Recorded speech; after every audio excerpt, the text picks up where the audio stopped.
take the stage Greg Boyer, who has recorded with Parliament Funkadelic, Chuck Brown and the Soul Searchers, Prince. He's done work with Alex Bouillon, Eric Benet, Brian Culbertson, and a bunch of other folks. He's from right here in the nation's capital region.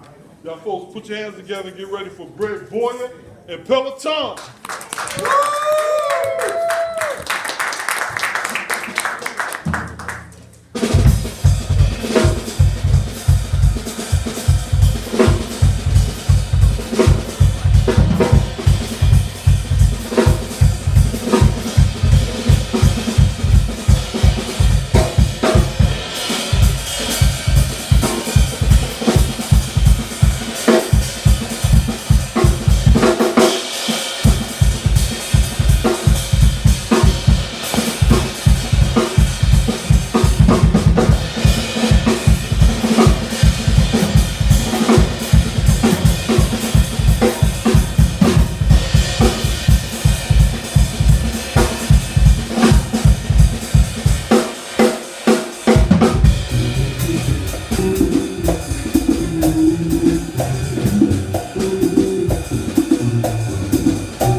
case you didn't notice, that was Rick James' Ghetto Life, done with a little bit of spin. Let me raise this thing up.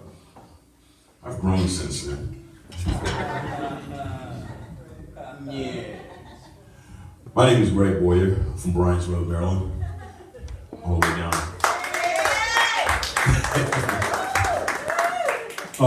Just to introduce the band in case anybody has to leave early, because it is Saturday afternoon.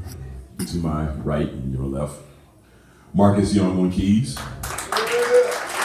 celebrating his 21st birthday. Who's gonna buy him his first drink? On bass, Walter Cosby.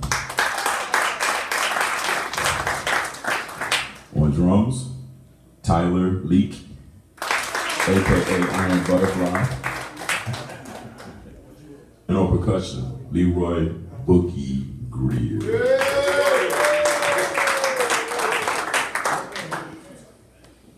I don't usually play with people next to me, and definitely not chairs, but I'll make the best of it.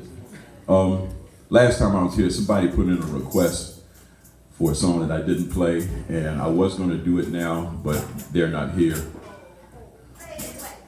No, I think I'll do it anyway. This is a Beatles tune called Penny Lane.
Hey, Roland. Yeah, man. You got a show to do? Yes, sir. I want you to get it on, bro. I'm being called to the stage.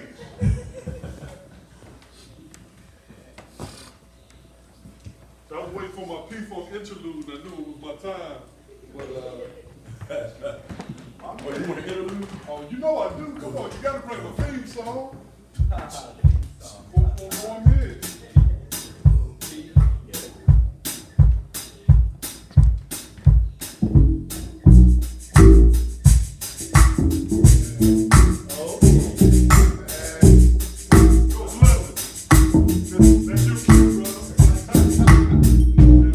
Do not attempt to adjust your radio.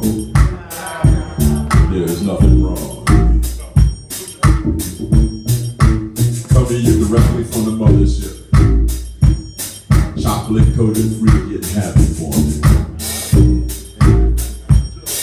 Yeah. WEFUNK, better known as We Funk, or deeper still the mothership connection. Home of the extraterrestrial brothers. Life is grooving in 3D. So good, it feels good to me. I'ma count you in.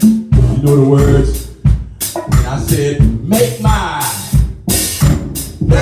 funk to be funk. I want to get funked up. Make my funk to be funk. I want to get funked up. I want the bomb, I want the beat funk. I want my funk uncut. Make my funk the beat funk before I take it home. Yeah. Got any faults, defects, or shortcomings? I want you to lay your hand on the radio. Funk not only moves, funk can remove.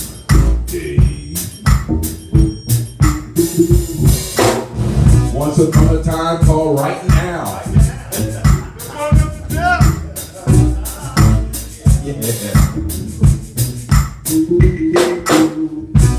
And as we descend slowly on the berg of Indian Head, Maryland, 20640, everybody say, hey, I'm from the beat funk. I'm uncut. Hey, I'm from the beat funk. I want to get funked up. I want the bomb, the beat funk. I want my funk just on. Hey, I want the beat funk.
And as we welcome the start of the show, ladies and gentlemen,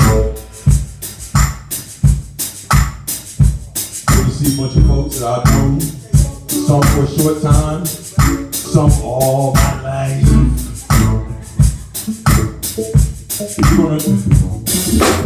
One more time, we're gonna make mine, and then we're gonna turn it over to ROLAND GRIMES, where he speak on the topics of the day, the opinions of those in the panel, with a funky backbeat. And we said, make my funky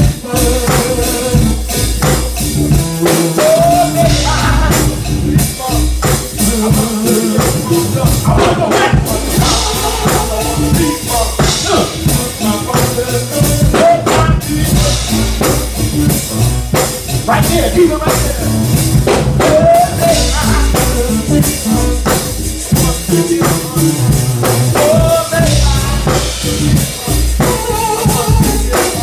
I want to know.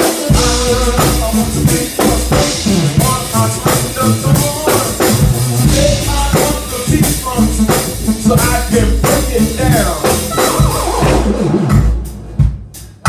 Funk upon the time. Ladies and gentlemen, this young man has graced the stage with Arsenio Hall. David Letterman has toured hundreds of nations around the world. 19 years with Parliament Funkadelic, 23 years with Chuck Brown, 7 years with Prince. Also played with the likes of Alex Bouillon, Brian Colson, Eric Benet, and Karen on tour with Maceo Parker all over the world. It just so happens that we're able to get in before they go to Australia, Amsterdam, or wherever they're going. Ladies and gentlemen, do me a favor, put your hands together with the great boy in Peloton.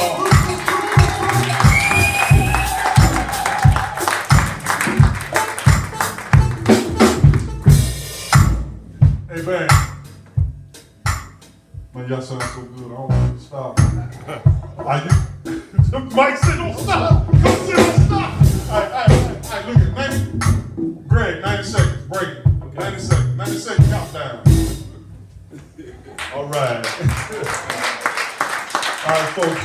Again, it is my privilege in a number of ways as I look around and see some familiar faces, some I grew up with from the crib, some that I've met in the last few weeks. I just want to thank you all for joining and being part of the Rolling Grimes show live on stage. If you would, also I want to give a quick acknowledgement to one of my co-hosts, Coach LaTanya Mosley, who was unable to attend. She's part of a bikers club, and they recently lost the president of their club, and they're having their ceremonies today. So, Coach Tanya, just want to know I love you. For those of you who want to connect with some of your friends and family on Facebook, we have a little treat for you. This gentleman that you see to my left, Reggie, is also streaming live right now over elifemedia.net. So you can text folks and let them know that they can see live streaming. But we held it back because we want to make sure they came first. But now they can watch this in Uzbekistan or wherever they might be living, and we can make this thing happen. All right, this handsome gentleman to my right, we're going to get this show started right now because some folks came in, and I want to make sure everybody gets their time and their due. So we're going to do, Greg, just to let you know, quick heads up. Anytime I say something funny, you can do that little or whatever y'all do, you know, on the Letterman show. It's only going to happen twice the whole show. Yeah, something like that, right? And because you are a creative nuisance, anything you want to do, man, you have my permission. Right? I'm not holding you back on nothing. I just know when to be quiet when you come in. In addition to that, folks, I want to also give a hand and say thank you first and give a hand to the folks here at the Black Box Theater, if you would. Hopefully before the night is over, they'll join us for a few minutes and tell you a little bit about the history of the Black Box Theater, where it is and where it's going. And if it is in the Lord's plan, perhaps we can set up a relationship with them and keep bringing this kind of venue to them where we mix information and entertainment together to blow the cobwebs out their mind, brother. How's that sound for you? All right, this gentleman to my right, he hails from the great state of Virginia. Now, if I say anything wrong, you correct me. Gotcha. He hails from the great state of Virginia.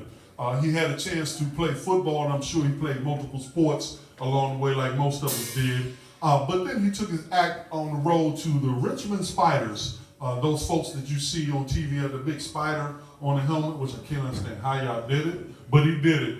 And then, for someone in here, I know you're going to get a kick out of this, but please do not get too happy. He also had a chance to play with the star on his helmet for a minute with the Dallas, whomever they be, boys.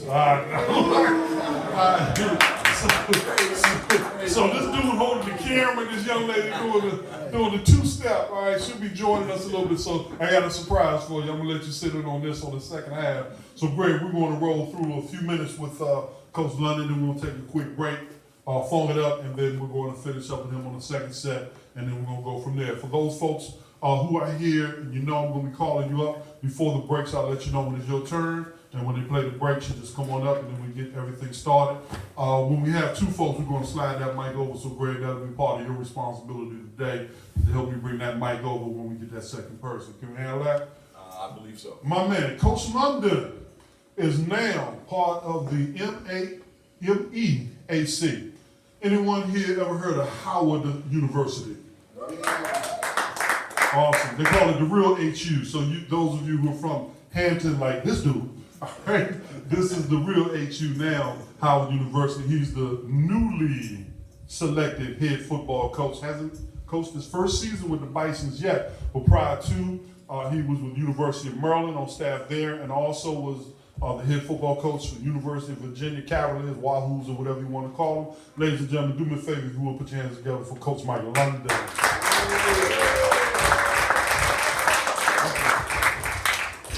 Coach, I'm going to start out with this very quickly, and I just want you to take the opportunity to tell the folks a little bit about what made you decide to get involved with the Bison and become head football coach for Howard University football this year. Well, first of all, thanks for having me, and just so you know that Parliament Funkadelics are on my playlist right now, my iTunes playlist too, so on the way over here. You was listening to them well? Absolutely. I knew I liked you for Aqua some reason. Boogie, baby, that's right, Aqua Boogie. Oh. So, We'll have that conversation later, folks. Aqua Boogie. Go ahead. Man. it's it's been a privilege and an honor having coached almost 30 years and having opportunities to be in a lot of good places from every level, from high school to Division I AA, which is the Richmonds and the William & Marys of college football, and also the FBS levels, Boston College, Maryland, and being a head coach at the University of Virginia. This opportunity was presented as a way of me giving back to a community which I've served over the last several years. And we all stand on the shoulders of somebody else and help us get to where we are. And I'm a kind of a Tony Dungy type of disciple, believing in those type of things about faith, family, and football. And been blessed with a lot of opportunities, a lot of places, won championships, Coaches of the Year awards. And so now it's an opportunity to give back. My son is on the staff. It's Howard is a university that has a national brand in terms of its academic reputation.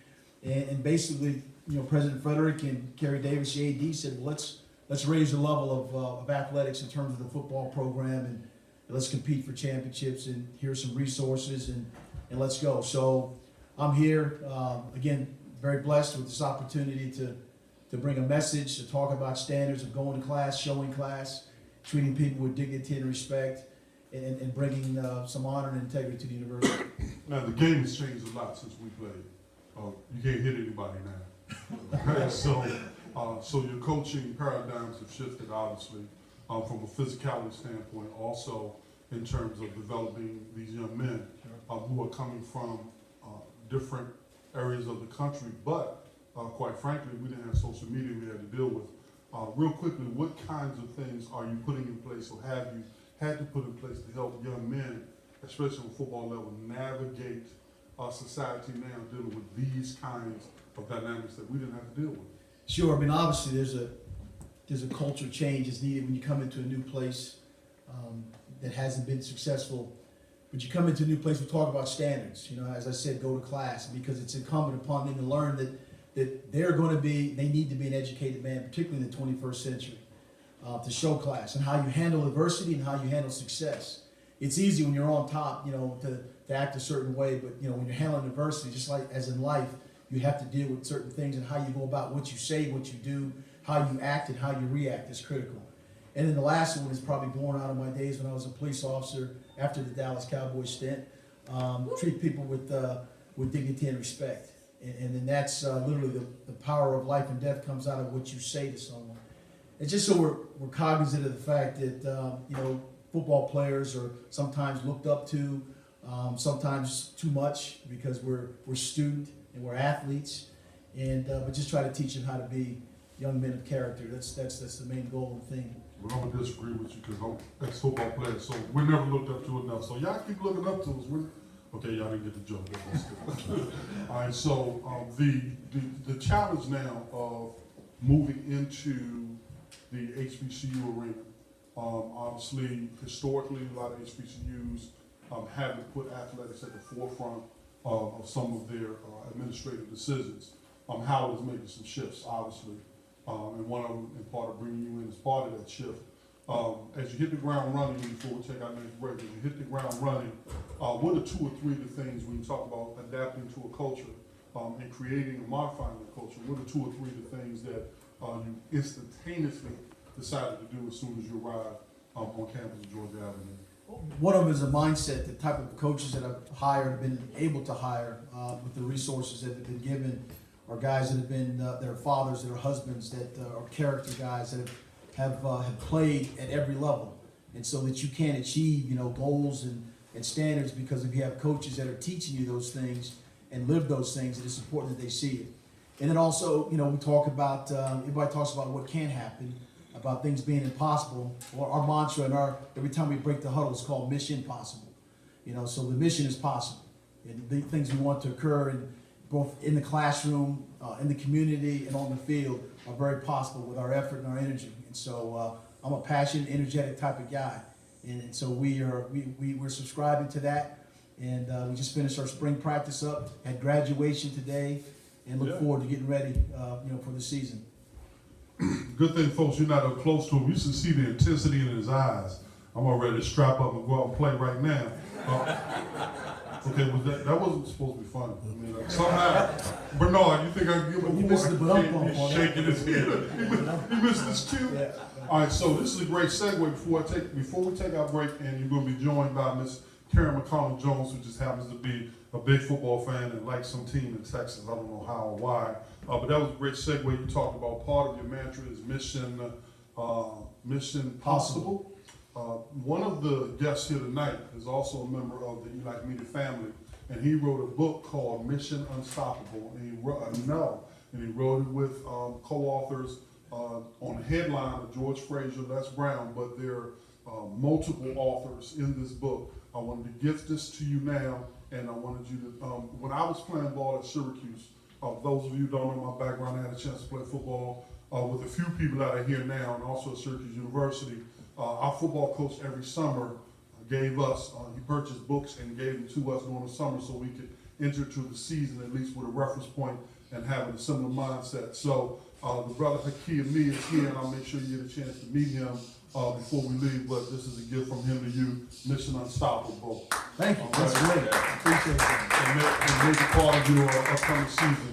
All right, folks, we're going to take a quick station break as Ms. Karen McConnell Jones joins. I can't even say it. I'm going to say Dallas Cowboys. My tongue gets twisted. Dallas Cowboys. I just got to get used to it. So I'm going to turn things over to Mr. Boyer, and we'll be right back in a few moments. Greg, take it away, big brother. 1, 2, 3, 4.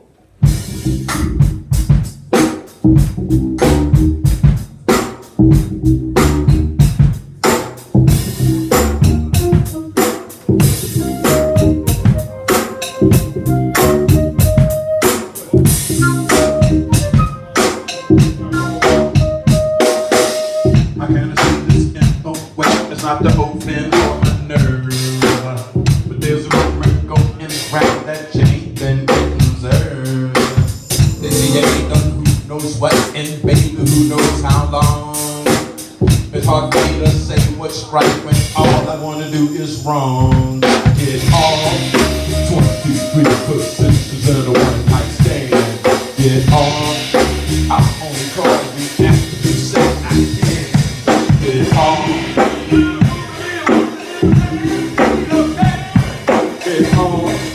If you want me, here I am. I got this friend of yours named Banana, but that's so bad. She says you're your fantasy, and I got you all ass. Something about a to box with a mirror and a lock inside.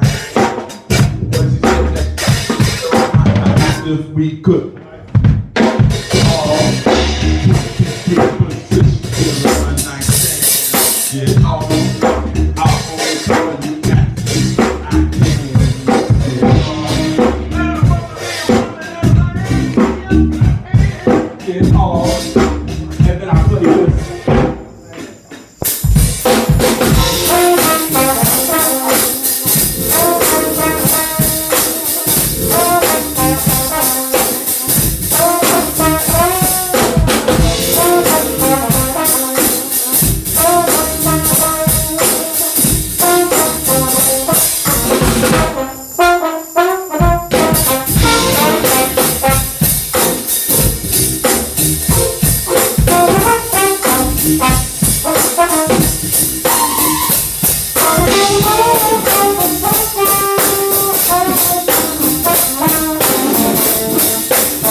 They say you ain't done who knows what, and baby, who knows how long. It's hard for me to say what's right and wrong.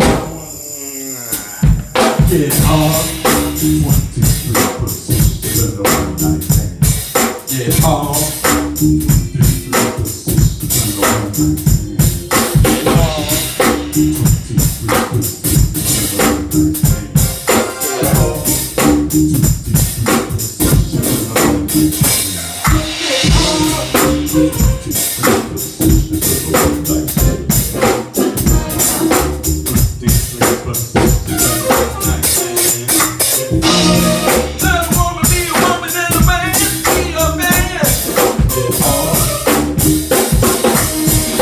Here I am.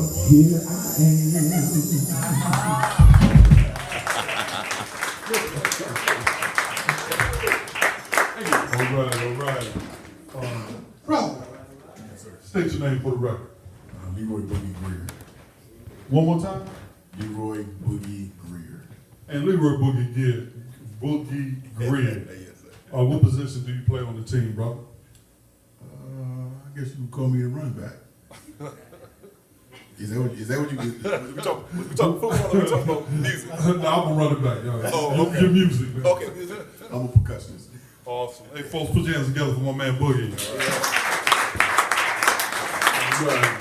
So, Greg, for the sake of time, we're going to do what we call a 2-minute drill when we do our breaks.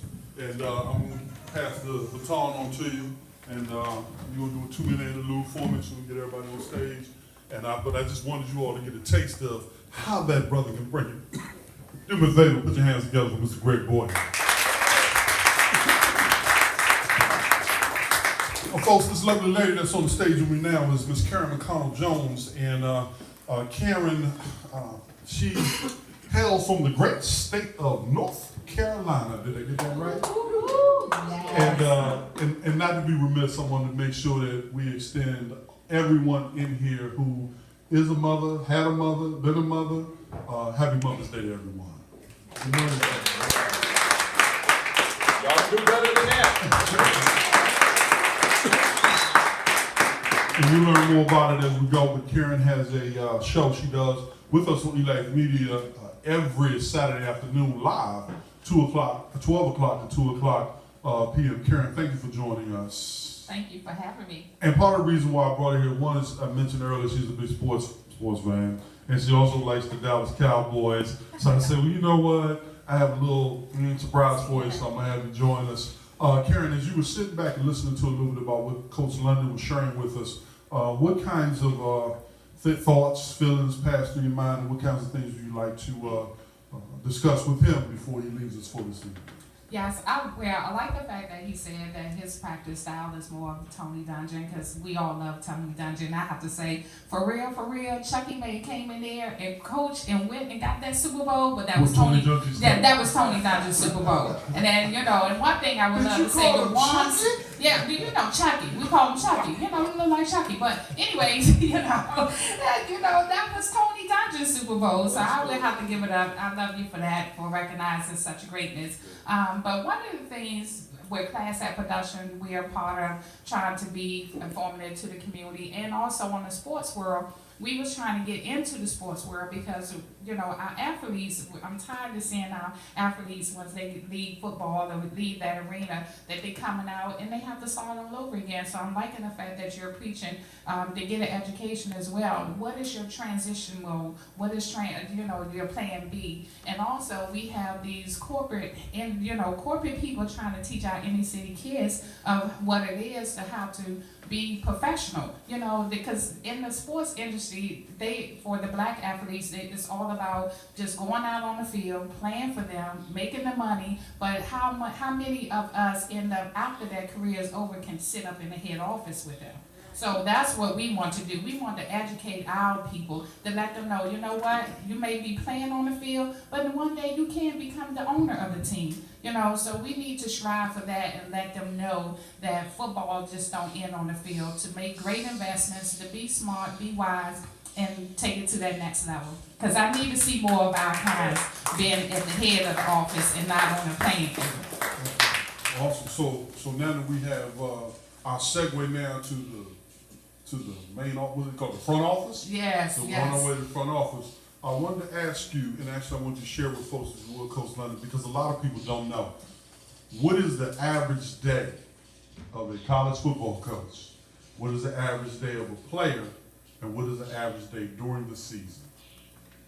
Good question. Yeah, it's all about the development of the player. So I look at it an approach from A to Z, from the type of how we train, when we get up. Most of the classes are in the afternoons or late mornings, so most of the training and the lifting has to be done earlier. Practices are done later on in the afternoon, so it's a full day that's dedicated to their development, from what are they doing academically, what are they putting in their body, what kind of help do they need to get in terms of whether it's tutoring or instruction for the courses that they may have that are challenging to them. What are they doing after practice in terms of hydration and nutrition? Are they sleeping? Are they getting a requisite amount of sleep to make sure that that they repair their body because of the day's activity? So it's an ongoing cycle of that. As coaches, we meet about the players and what they're doing, how they're doing. We meet with them, periodically to make sure that the community service parts are just as important as some of the classroom parts and as some of the on-field activities. Yeah, it's a full day, and the term student athlete means that we want to earn a degree, just like a young man, a young lady that's sitting in the classroom that might not be playing sports, right? Because you mentioned something about one of the things. I think our identities, unfortunately, are tied into the sport that we play. We can kick a ball, throw a ball, or catch a ball. We'll be a father, a husband, and an employee, someone that'll own a business much longer than we'll be a football player. So we start talking about the other things that they'll be, other than just the football playing aspects of their lives. Then we start having inroads to creating an identity outside of just catching the ball. So it's important. Awesome. Karen, I'm going to give you one more pitch, and if you have another comment or question, please do, and then I'm just going to open up for the audience real quick. If there's a question for Coach London before we bid him adieu. Yes, of course I gotta go there with the Dallas thing. So, what year did you play? That was early in the 80s. Tom Landry was the head coach. Yes, Tom Landry, that's another good coach. Yes. Yes. Oh, no, he's a good coach now. Tom Landry's a good You man. gotta give it up to him. He was an excellent coach.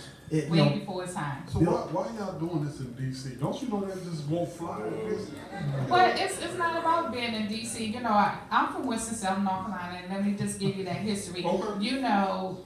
then it was before the expansion team, we didn't have a team. So pretty much, you know, before it came the North Carolina Panthers, we pretty much root for Dallas. So that's how I became a Dallas fan, because I'm from North Carolina. My mom was a Dallas fan. So, you know, of course, you had to follow suit. But you was in the great years, because that's when I loved it. You had the, you know, the Tony Hill was there. Yeah, so Bill Bates, Emerson Bill Walls, Bates, yes. you know, Danny White, Robert Definitely Newhouse. Danny White, yes, yes.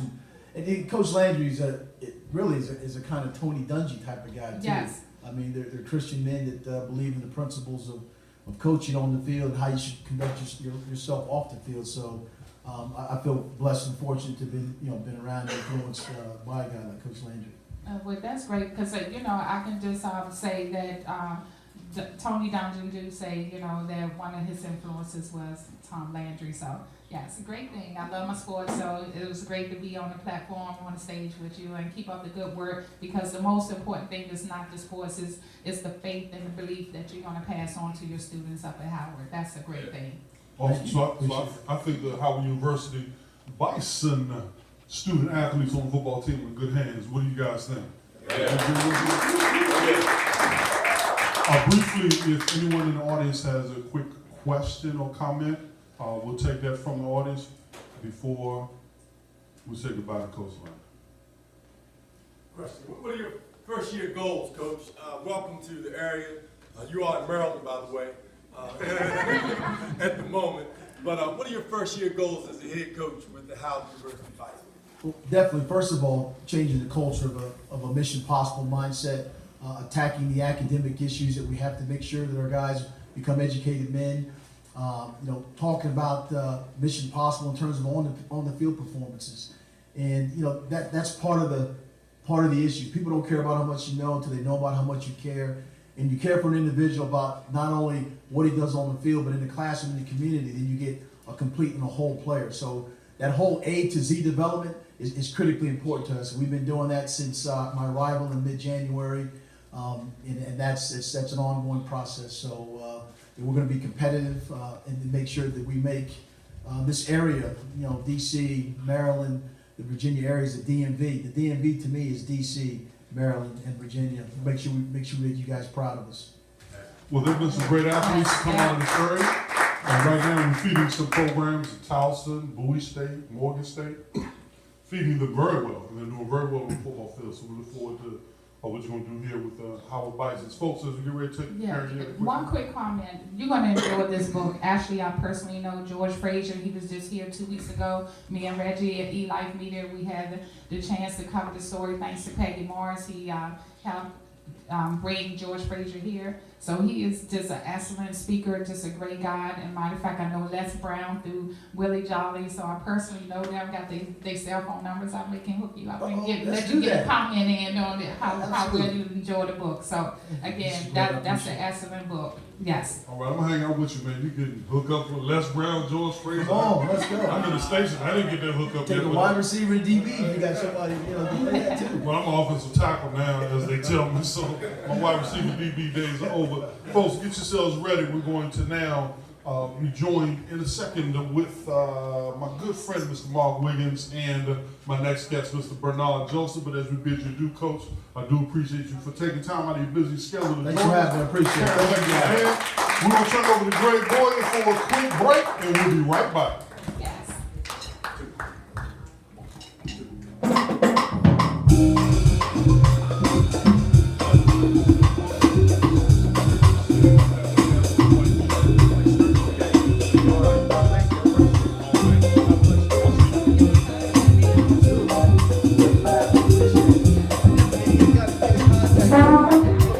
Thank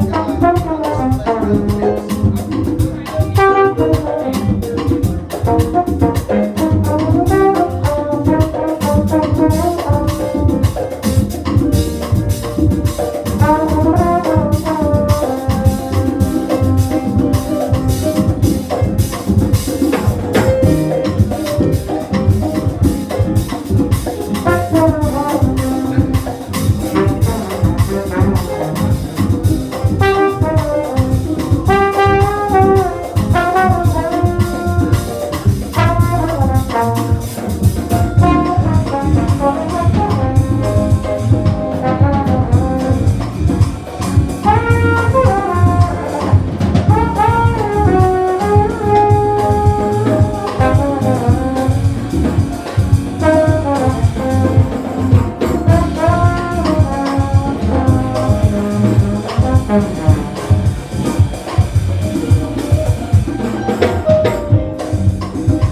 Thank you once again, ladies and gentlemen, great poet Peloton. I also want to, Greg, got a question for you. Yes. I heard someone reference Aqua Boogie earlier. That was on the album Motor Booty Affair. Yes, it was. Do you have credits? I do have credits, but they were written in without us actually being on there. No, short story. They got me listed as Greg Black. I saw that. Now, Greg Black did exist, but he was on the crew, and nobody did any fact checking, and they put his name down instead of mine. So I have a credit on there, sort of. But you were there at that time when they Oh cut yeah, that album. yeah. I started playing with them in '78, and they released Aqua Boogie in '79. Yes. Need Be, what? Need Uncle Be Dan one was year? also on because Parliament did an album that year, and Funkadelic did one also. Wow. What history, man. Welcome, welcome, welcome. Once again, Rolling Grimes Show Live. I'm your host, Rolling Bubba Grimes. To my extreme right, I have my good friend, dignified young man, standing tall, looking good in his cap of red. Nuke in the house. How are you, my brother? Big Roland, what's happening? All right, we called him Mark the Speaker Man. Ladies and gentlemen, give Mark a hand if you would. Mark is a public author, speaker, former basketball player, and he is dynamic individuals hanging out with us in the Virginia area. Leesboro, what part of town are you now? I'm Vienna, in the area, Tyson's Corner. All right, so if you want to find him, Worldwide. drive through. I went down your neighborhood one time and there was no metro. No metro. So that's the last time I remember coming. There's a reason there's no metro. But we also have and I hope you don't mind because I'm going to do it anyway, Bernard, will tell you I do stuff that I'm not supposed to do. Happy birthday, man. Oh, thank you, Big Roll. Tell folks about it. Yeah, so I go 50 on May 17th. All right. Taurus is in the house, Rising Gemini in the house. So yeah, throwing a big reception book release party on May 17th at the Atlantis Studio in Sterling, Virginia. Man, that's awesome. Folks, also, if you would, I know I'm asking you to do a lot of clapping. I ask you to forgive me only because these folks put so much into this production and things that we're doing all the way around. I want to make sure we give them proper acknowledgement. They're also going to clap for you a little later. But the sound was put together. I mean, we just wasn't sure how it was all going to come together, but I hope you like the way it sounds. And if you do, ladies and gentlemen, I want to introduce you to the man who's in charge of that DJ Rick. And he's available to DJ, and he's also available to bring his sound system for any events that you have, including our jazz show down in Cheltenham. My man, my near right, I affectionately call him Boo Boo. Ladies and gentlemen, this young man, his name is Bernard Joseph. I don't know where he was born because ever since I remember he was there. He went to Benjamin Stoddard Junior High School, and that's when I first heard about him on the basketball court.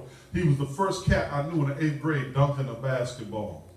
So I had a chance to hook up with him in high school, and we had a chance to play together basketball and a whole lot of football. We were recruited we took 3 trips together. I found out he reminded me: West Virginia, Virginia Tech, North Carolina State. I went to neither one of them. He ended up at Virginia Tech, had a stellar career to start, and then his Achilles heel popped on him, and that was the beginning of the new Bernard Joseph. He also spent many years in law enforcement, similar to Coach London. He has coached and was involved with the program at Virginia Tech. I want to also offer my condolences to the loss of your coach in the last year or two. Yes. Vince Dooley, Bill Dooley. Bill. Right, and his brother was Vince that coached in Georgia. He's now a football coach, high school football coach, and also a teacher at St. Stephen, St. Agnes. Did I get that right? Yeah, right. School of Virginia, ladies and gentlemen. Put your hands together for my good friend, Mr. Bernard Joseph. All right, this is going to be quick, easy, and painless, folks, because you talk about somebody that I've had a chance to ride the mothership with many, many times. There's a gentleman here by the name of Chris Allen who's coming a little later, and he nicknamed me Cramps. Cramps? Yeah. Would you have any idea why? What, in high school, all the cramps? So was it October 17th, 19-something or another, I was breaking an 80-yarder against the Mather. Game winner, by the way. It was the game-winning touchdown. And you caught a cramp. He caught a cramp on a 1 yard line. Oh! Did you fall forward? We lost the game by a touchdown. Success is falling forward, Roland. What happened? They didn't make it. It was before I read your book. So I caught a cramp in both calves at the 50. And Bernard yelling, "Go, Bubba, go!" And my nickname is Bubba, "Go, Bubba, go!" And I got to the 4, and I said, "I can't go no more." All by itself, by the way. Oh, you just couldn't fall forward. You're 6'8", Roland, and you couldn't do it, huh? I'm sorry. So we lost the game, but we also had another chance because our defensive back intercepted the ball, DJ Rick, and he was one of the greatest shutdown corners in the history of football. Had 11 interceptions at the quarterback position, intercepted the ball and ran down to the 2-yard line, just enough for me to fall in for a touchdown. But somebody decided to punch the quarterback, Eric Chapman, who played for Virginia Tech, ended up being teammate, punch him in the mouth on the play. It was football. It was football. Game was a little different then. So it was Neanderthal football, so we got a penalty, and then we lost possession of the ball, so we had a 2-touchdown swing, both because of you and me. But in the end, we won the championship that year and kept it moving. Man, you're coaching now. I know, as I mentioned, Coach London earlier, the game has changed, but more importantly, you're involved with education of youngsters, man. As you talk to some of us out here, man, what are 2 or 3 of the things, man, that you emphasize with your students, your student athletes, your children now, in terms of them navigating in today's society? Well, one of the things that I try to implement with my players, I call it the 3 C's of life. I work on their character, their conduct, and their commitment. We start with that. I want them to be aware of who they are when they're not with me, and they're not with their parents, they're not at school. Who are you as a young man? Their character, that's what that is. The conduct, how they conduct themselves. And then their commitment to God first, to football, and to their school. And I think I talk to them often about their next 40 years. You'll hear a lot of coaches saying, well, for the next 4 years, you're going to do this, this, and that. I talk to them about 40 years. Where do you want to be 40 years from now? What do you want to do for your family 40 years from now? And then that's the starting point for us. Wow. And did you get that from someone else, or did you pretty much authenticate that yourself? I kind of got that myself over when I was injured at Virginia Tech. It kind of changed my course. I mean, I hate to say it, but did that officially end your career? Yeah, from football, yeah. Wow. So I had an Achilles tendon injury where my Achilles tendon snapped in half. And back in 1984 when it happened, that was a career ender for us. And so I was fortunate enough to have a coaching staff that saw something in me and allowed me to stay on and become a coach on the staff. And actually had real responsibility. I ended up being a special teams coordinator as a student, and that doesn't happen too often. And especially Dooley special teams. Well, yeah, especially in the 80s. They were, as when Coach London was at the University of Virginia, there's a couple things you don't know about that. I think he was one of only 6 African-American head coaches at the level he was at. He was the first at the University of Virginia. And even today, there aren't too many. So guys like me look up to guys like Coach London. I'm the first at my school, I'm the first in my conference, African-American, even today, and it's 2017. Coach, let me ask you a question. Back in, hold on. Let's go too close. Can you hear me? Yes. So go back to your 3 C's, what I think is awesome. I may have to steal a piece of those. But how do you get a 16-year-old, 17-year-old to go to 40 years? They got troubles with 2 years. How are we gonna get to 40 and looking at being that age? You use a couple things. One, I like to use past players to have them come back and talk to them.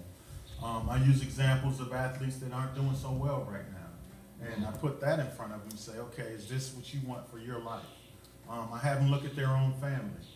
You know, your parents work hard for you to get, and especially at my school. Right. My school's a private independent school. It's pretty costly to go there. And a lot of parents are making sacrifices for their children to attend that school. And so what do you want for your family? What do you want to be that your parents can be proud of in your future? And that's how I approach it. That's awesome. I like that. So for those of you who are tuning in now, all over the world and also here at the Black Box Theater, Mark, the Speakman Wiggins, has a concept of Bernard of get off the bench. And he talks about you don't need a co-signer for your success. And I want him to share some of those concepts with you because I think there's some things in there that you might find of value. Tell us a little bit about it, Mark, before we Yeah, the concept of getting off the bench is athlete, former basketball player, and it's all about preparation. And you also went down with an injury, correct? I did. I tore my, back in '85, my lateral meniscus, I blew it out long jumping of all things. I had just signed to go to college to play basketball in Huntsville, and I blew this out right for a whole other story. Anyway, I spent a lot of time rehabbing and getting better, and there was a lot of the mentality of how do I get back to doing what I did, how do I overcome these obstacles, how do I keep pressing when no one's around? And how do you get back to that level? So that mental toughness piece came out and getting off the bench. So it's all about preparation. And then we move into the whole co-signing thing. A lot of people, a lot of us, wait for someone to say, hey, I got you, go ahead and do it. That's a great idea. You go, you go, you go. And then we won't move until someone signs on with us. Roland would not be here if he was waiting for everybody he knew to say, let's do this. Because he talked about this dream, I don't know, 3-4 years ago when I met him. And I thought it was crazy. See, that sounds good, Roland? Holla at your boy. He didn't need me to sign off on his success. Therefore, I sit on his stage now and bow down because of his greatness and his drive and vision. So that's kind of the concept thing. Yeah, give me a hand. And so that's kind of thing when dealing with athletes, you know, mindsets and trying to be successful and push and push. They want someone to pat them on the back. Success is its own reward, right? And you've got to teach young players to keep going after what they want because you will walk alone. As an athlete, you're going to walk alone. And I know that's part of your 3 C's, and I'm glad to hear. I love when I hear coaches talk about that. We hear a lot about the wins, the losses, and you know we got to get to the next level, the right camp, the right coach, the right dietitian. What we forget about is the right mindset. Right mindset when you have that accident, when you have to recover, because it's a lonely situation when you hurt. Yeah, one of the things my school is a high academic school. And of course, every player that comes in thinks that he's going to the NFL, he wants to go to Ohio State, wants to go to Alabama. But what I try to make them do is think about making an academic decision. Let's maximize your intelligence and use that in football. So if you're going to use football, maximize your intelligence, and then that's your 40-year plan. I was fortunate enough to coach a young man. He was last year's captain of Yale football. He was only the 6th African-American ever to be captain of Yale football. And he came in, he had scholarship offers, and we sat down and talked to him and said, listen, let's do something that's going to give you longevity, something that's going to make you last. You can get hurt in football any day, and that's it. Right. But if you get this paper from Yale, it's going to last forever. And so that's what he did, and so he's fortunate enough to be that guy right now. Right, and I like what you said. I'm sure if we talk to Coach London again, I get to ask him. The way recruiting happens now, I guess it's a good connect from where you sit and where Coach London sits, it's not all about the talent anymore. You get talent anywhere. But if you have to have that, what we call home training and that internal fortitude, there's where we don't use a lot of. That actually is almost